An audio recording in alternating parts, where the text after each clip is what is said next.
అందరికీ నమస్తేనుల్లా welcome to our channel. This is రేఖా.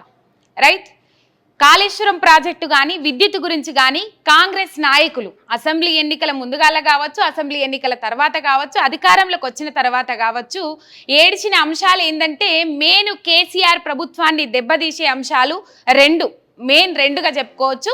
ఒకటి కాళేశ్వరం ప్రాజెక్టు, తెలంగాణ బీడు భూములకు నీళ్ళిచ్చిన ప్రాజెక్టు కాళేశ్వరం ప్రాజెక్టు, అట్లనే 24 గంటల కరెంట్ ఇచ్చిన విద్యుత్ గురించి ఇక సర్కారు గురించి బురద జల్లే ప్రయత్నాలు, బురద జల్లే రాజకీయాలన్నీ నడిపించిన తర్వాత కమిషన్లు ఏదైతే సిట్టింగ్ జడ్జితోని విచారణ జరిపించాలని చెప్పేసి అసెంబ్లీ వేదికగా బంగారం ఏది కంచేది, బంగారం విలువ కాల్స్తేనే తెలుస్తుంది, కంచేది అనేది తెలుస్తుంది అని చెప్పేసి బీఆర్ఎస్ నాయకులు అసెంబ్లీ వేదికగా మాట్లాడిన తర్వాత సిట్టింగ్ జడ్జితోని కాకుండా రిటైర్డ్ జడ్జిలతోని ఈ విచారణ కార్యక్రమాలు చేపట్టిండ్రు.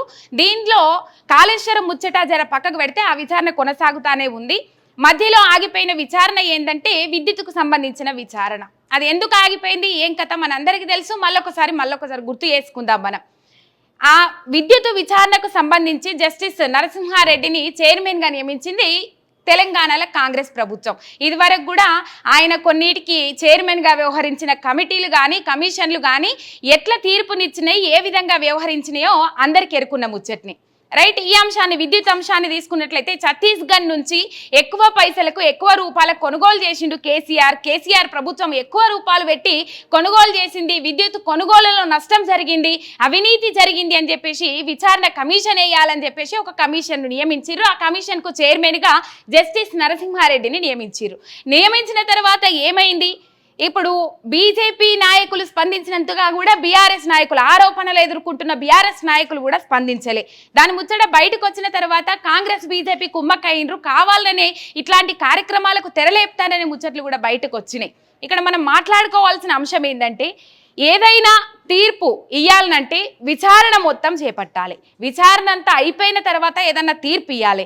ఈ విచారణ కమిషన్ కొనసాగుతున్న నేపథ్యంలో రేపైతే కేసీఆర్ పోయి అన్నింటికీ సమాధానాలు ఇస్తాను అనుకున్న నేపథ్యంలో జస్టిస్ నరసింహారెడ్డి ఏం చేసిండు, మీడియా సమావేశం ఏర్పాటు చేసి మీడియా ముందటికి వచ్చి ఇక కేసీఆర్ తప్పు చేసిండు, తప్పు జరిగింది, కేసీఆర్ ప్రభుత్వం విద్యుత్ విషయంలో పెద్ద తప్పే చేసింది, పెద్ద అవినీతే జరిగింది అని చెప్పేసి ముచ్చట్టు మాట్లాడిండు. ఒక జస్టిస్కి అట్లా మాట్లాడాల్సిన అవసరం లేదు. అది కూడా విచారణ జరగక ముందు ఆధారాలు సేకరించే క్రమంలోనే ఇట్లాంటి ముచ్చట్లు, అసలు ఎటువంటి ఆధారాలు సమకూర్చకబడక ముందే ఇట్లాంటి ముచ్చట్లు మాట్లాడుట్లా జస్టిస్ నరసింహారెడ్డి ముచ్చట ఏంది అనేది బయటపడ్డది. ఎవరికి వంత పడడానికి, ఎవరికి మంచి చేయడానికి, ఎవరికి మేలు చేయడానికి ఇట్లాంటి కార్యక్రమాలకు పాల్పడుతుండు అనేది అర్థమైంది. ఒక రకంగా ఆయన ప్రెస్ మీట్ పెట్టి చెప్పుడే మంచిదైంది కావచ్చు, ఎందుకంటే ఆయన గుణమేందో బయటపడ్డది. ఆయన ఎవరికి మంచిగా వత్తాసు పలుకుంటా పనిచేస్తుండో అనేది అర్థమైన తర్వాత కేసీఆర్ లేఖ రాసిండ్రు, 12 పేజీల లేఖ రాసిండ్రు. ఆ లేఖల విద్యుత్తుకు సంబంధించిన వివరాలన్నీ మెన్షన్ చేసే దాంతో పాటు ఎవరికి వంత వాడాలని అట్లా మాట్లాడుతాండ్రు. ఏకపక్షంగా వ్యవహరించడు సరైన పద్ధతి కాదు అని చెప్పేసి కొంచెం ఘాటుగా స్పందించిండు కేసీఆర్. అది చూసినాం మనం. తర్వాత ఈ అంశానికి సంబంధించి ఆయన అనర్హుడు, విచారణ చేయడానికి అనర్హుడు అని చెప్పేసి ఆయన తప్పుకోవాలని చెప్పేసి నిజంగా ఈ క్రమంలో జస్టిస్ నరసింహారెడ్డి స్వతహాగా ఇంత ఆరోపణ వచ్చిన తర్వాత కూడా కొనసాగుతా అనడంలా ఇక ఆయన చిన్నగా చేసుకున్నట్లే.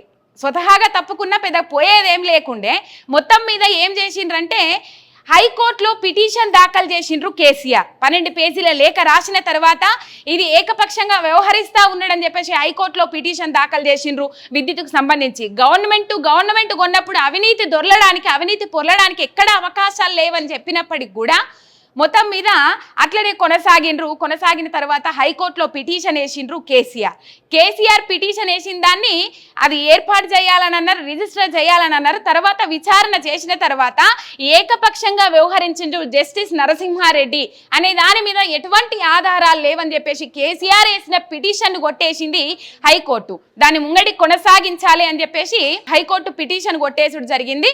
ఇక దాని తర్వాత కేసీఆర్ అంతటితో ఆగలే, సుప్రీంకోర్టులో ఆ పిటిషన్ దాఖలు చేసిన దాని మీద నిన్న వాదనలు ఈ రోజు నడిచినాయి. నిన్న దాదాపు ఇయ్యాలటి నుంచి సిజేఐ ధర్మాసనము దాని మీద ఒక క్లారిటీ ఇచ్చింది. కేసీఆర్కి అనుగుణంగా, అంటే కేసీఆర్కి అనుగుణంగా అని కాదు, తప్పెవరిది రైట్ ఎవరిది అని చూసిన తర్వాతనే ఒక తీర్పును వెలువరిస్తారు.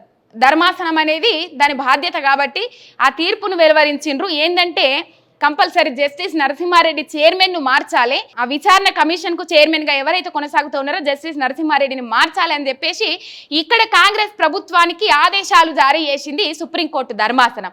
ఇది చూడొచ్చు, మొత్తం మీద ఈ విచారణ కమిషన్ వేయాలి, విచారణ చేపట్టాలి అని అనుకొని ఉవ్విల్లూరుతున్న కాంగ్రెస్ ప్రభుత్వానికి రేవంత్ రెడ్డికి ఇది ఒక షాక్ అనే చెప్పుకోవాలి. ఎందుకంటే ఏకపక్షంగా వాదిస్తున్నాడు, ఏకపక్షంగా మాట్లాడుతుండు అని చెప్పేసి ఎటువంటి ఆధారాలు లేవని చెప్పేసిన సందర్భంలో బాగా సంకలు గుద్దుకున్నారు. ఈ నేపథ్యంలో సుప్రీంకోర్టు ధర్మాసనం అయితే ఇక్కడ సానుకూలంగా తీర్పునైతే ఇచ్చింది. మొత్తం మీద వాదనలు జరుగుతూ ఉన్నాయి. ఆ కమిషన్ చైర్మన్ ఎవరైతే ఉన్నారో జస్టిస్ నరసింహారెడ్డిని మార్చాలని చెప్పేసి కాంగ్రెస్ ప్రభుత్వానికి ఆదేశాలు జారీ చేసింది.